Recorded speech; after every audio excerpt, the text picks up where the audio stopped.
असं किती वेळ गप गप बसायचं र? तुला माहितीये ना मला मुक्यानं बसायला किती आवडतं ते. बरं ऐक, त्या संगी बरोबर लव्ह लेटर पाठवत जाऊ नको बरं. का ग?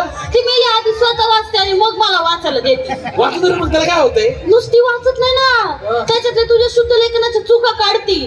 मला कळतच नाही की मी तुझं लव्ह लेटर वाचते का घटक चाचणीचा पेपर. संगीले स्वतःला शाळेत समजती नाही तर काय. मागं मी तुला लिहिलं होतं लेटर मध्ये त्वरित भेट.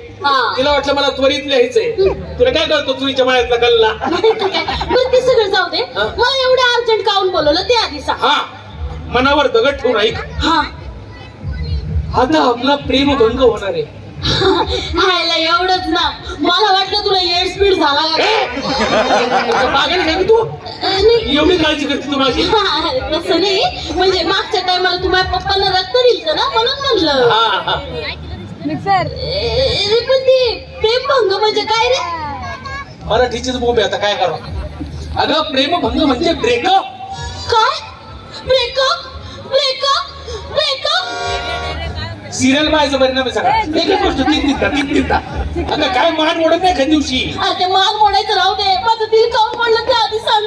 अरे तुझ्या बिगर कधी मला ऊस गोड लागला नाही, माझ्या बिगर तुला सध्या मोसंबी गोड लागली नाही, डायरेक्ट ब्रेकअप. ते सांगतो का आपल्या प्रेमाच्या उसाला फोडा लागला, आपली नियतीची मोसंबी डागळली ग. मराठीची बोंबे आता काय करा. अगं म्हणजे माझं लग्न ठरलं आणि त्याची पत्रिका दाखवायला तुला. अरे हे बोलताना तुझी जीभ कशी रेटते र? 5 वर्ष मला झुलावलास आणि आता कुणाच्या तरी गळ्यात घंटा बांधतोयस बाईला. अगं आजकाल 5 वर्षात सरकार बदलतं, आपलं प्रेम बदललं तर काय होते. आणि एवढंच असं तर मी देतो तुला बाहेरून पाठिंबा. म्हणजे बाहेरून पाठिंबा देतो अशी कोण हुरपरी लागून गेली ती माहितीये ना मला. झेडपीत साधी मास्तरीनच आहे ना ती. अरे तळतळाट लागेल माझं तुला. काय तळतळाट लावती का? जत्रेत एका खासदार खाल्लेल्या गोडी शिवाची शपथ का मी तुला धोका नाही दिला. तुला माहिती ना तिचा बायोडेटा माझ्या आई मला नाही आवडला. बायो डाटा आवडला म्हणे. तिचा 1.5 पानाचा बायोडाटा वाचायला 1.5 दिवस काढला होता. 10वी नापाच्यानं. त्याच्यात लिहिलं होतं फर्स्ट क्लास इन बीएड. याने काय वाचलं? First class in BEd. बस एवढं तर अक्कल वाढायचे. अरे असं बोलती का? असं बोलती का? अगं तुला माहिती ना आपलं झगड काढल्यापासून माझ्या आईने किती तमाशे केले. नाटकात नुसती नाटक म्हणती का?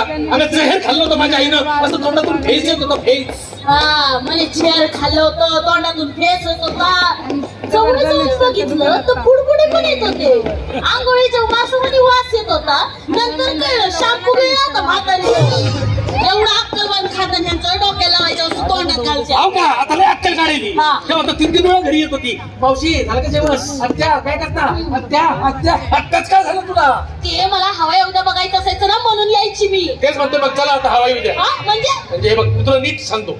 मागं तुझ्या पप्पाला काहीतरी डेंगू झाला होता, ब्लड मधलं प्लेटलेट झालं होतं काहीतरी. तेव्हा मी तुझ्या बापाला रक्तदान केलं. आता तुझ्या बापाचं माझ्यात सेम रक्त आहे आणि सायन्स सांगतो रक्ताच्या नात्यात लग्न नाही केलं पाहिजे बुवा. असं मग तुमच्या घरच्या डासना आणि ढेकणा नाही ना तुझ्या बहिणीला राखा बांधायला सांग. त्याच्यात बी तुमचंच रक्त आहे ना. किती बोलती. आता तुझ्यासाठी मी काय काय करायचो. तुला करवंद आवडतात म्हणून करवंदाच्या जाळ्यात हात घातला होता. तुझा एवढा मोठा नाग होता, त्या नागाला बाजूला केलं तुझ्यासाठी मी करवंद आणली होती. अरे त्या सापाला नाही ना भेलास, मग स्वतःच्या बापाला कशाला भीतोय? सांग ना त्याला छाती ठोकपणे लग्न करीन तर हिच्याशीच करीन म्हणून. कॉलेजला असताना कुसुमाग्रजांच्या कविता स्वतःच्या म्हणून कपवायचा. काय म्हणायचं? प्रेम कर भिल्लासारखं. अरे तू तर भ्यायल्यासारखं प्रेम करतो रे फेकडा. हे भेकड तू भेकड. मग तू माकड. अरे मला माकडासोबत खाजवत संसार नाही करायचा. मी माकड? हो मी माकड. स्वतःचं थोबड बघितली का? तुझं जर थोबड बघितलं ना तर घुबडाला 2 दिवस झोप नाही यायची. सांगतोय. ही पहा मस्तानी. अक्कल नसतानी म्हणे मी मस्तानी. अरे त्या मस्तानीने पान खाल्लं ना असं गळ्यातून उतरताना दिसायचं. तू डांबर गिळला तरच दिसल. अरे तोंडावर मेकअपचा थर बघ. अशी वाटी उलटी ठेवून खरडली ना तर वाटीवर खरडून निघाल मेकअपचं. कसं बोलतोय रे? कसं बोलतोय? अरे आठव नदीकाठी घेतलेला शब्द आठव. नदीकाठीचे शब्द तुम्हाला सांगतो अख्खा गाव हागणदारी मुक्त झाला तरी सुद्धा हातात टमरे घेऊन निघायचो मीला भेटायला. अख्ख्या गावाची टोमण्याची डोंगर पार करत करत मीला डोंगरापलीकडे भेटायचो. आणि ही नदीत उतरून खेकडे धरत बसायची. तुला खेकड्याची आमटी आवडते म्हणून करायची ना मी तसं. अरे एकदा काय खेकड्याची आमटी खाऊ घातली किती दिवस नांग्या मारणार आहे मला. नांग्याने तुला चांगली इनरीट असणार आहे आता. आणि तुला काय वाटलं मी तुझ्या भरोशावर आहे? त्या खालच्या आईच्या पप्पाने मला कधीच प्रपोज केला होता. एवढे दिवस मी त्याला होल्डवर ठेवलं होतं, पण आता मी त्याला कधी करणार आहे. आणि तू इथं अजिबात थांबू नको. पाहून पाहून कोण पाहिला तर तो खालच्या आईचा रम्या जत्रेतला म्हैसूर पाकवाने तोंड येतच. आई गोडी शेव कशी आहे ना ते कळलंय मला आता. तू इथे अजिबात थांबायचं नाही, निघून मला रडवायचंय. हे ऐक, मी तुझ्यासाठी एक कविता केली, माझी स्वतःची कोणाची दुसऱ्याची नाहीये. ऐकून जा. भेटला सर आयुष्याच्या वळणावर तो ओळखशील का मला? भेटला का आयुष्याच्या वळणावर तो ओळखशील का मला? काय म्हणून ओळख करून देशील तुझ्या सोबत असणाऱ्या तिला? जा काही थांबू नको तू अजिबात.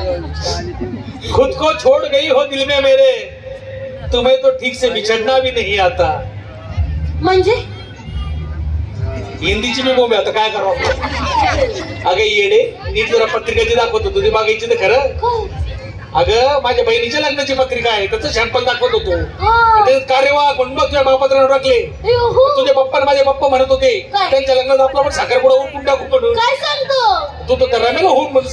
नाही ना, ती थांब म्हणली मी तुला. अरे थांब, तरी पाळण्यापर्यंत तयारी केली आहे. हो का? चल.